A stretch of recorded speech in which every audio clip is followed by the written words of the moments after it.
Just another one. Examples of syllogism. Syllogism is a form of deductive reasoning where you arrive at a specific conclusion by examining two other premises, or ideas. Syllogism derives from the Greek word syllogismos, meaning conclusion or inference. Some syllogisms contain three components: major premise, minor premise, and a conclusion. So for example, all roses are flowers. That's your major premise. This is a rose, minor premise. Therefore, I am holding a flower, conclusion. There's different types of syllogism. But the type of syllogism that typically contains these three components is categorical syllogism. However, there are two other major kinds of syllogism. We'll discuss each one here, plus enthymemes and syllogistic fallacy. Categorical syllogism. As we know, our first example about roses was a categorical syllogism. Categorical syllogisms follow an if A is part of C, then B is part of C logic. Let's look at some more examples. All cars have wheels. I drive a car. Therefore, my car has wheels. So your major premise is all cars have wheels. Your minor premise is I drive a car. So your conclusion would be my car has wheels.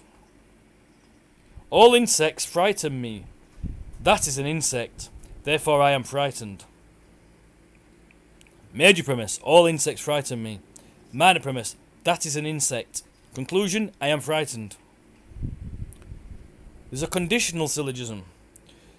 But a conditional syllogisms follow an if A is true then B is true pattern of logic. They're often referred to as hypothetical syllogisms because the arguments aren't always valid. Sometimes they are merely an accepted truth. If Katie is smart, then her parents must be smart. So the major premise is Katie is smart. Conclusion is Katie's parents are smart.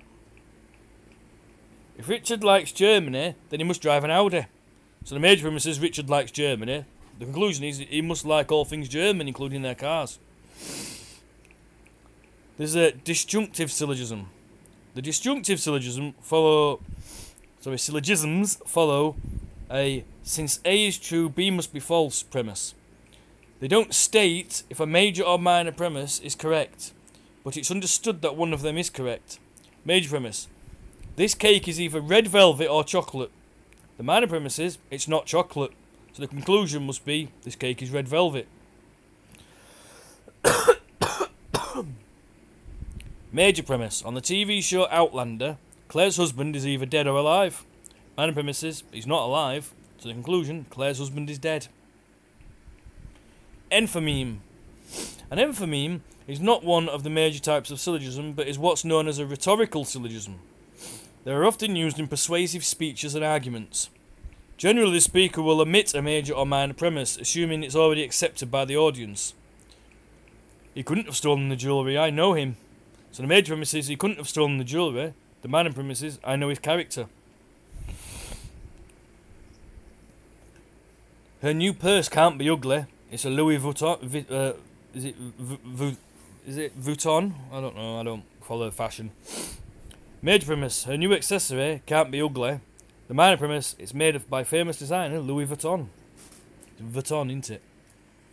In an enthymeme, one premise remains implied. In the examples above, being familiar with someone or something implies an understanding of them. A syllogistic fallacy: some syllogisms contain false presumptions. When you start assuming one of the major or minor premises to be true, even though they're not based in fact, as with disjunctive syllogisms and enthymemes, you run the risk of making a false presumption. All crows are black. The bird in my cage is black. Therefore, this bird is a crow.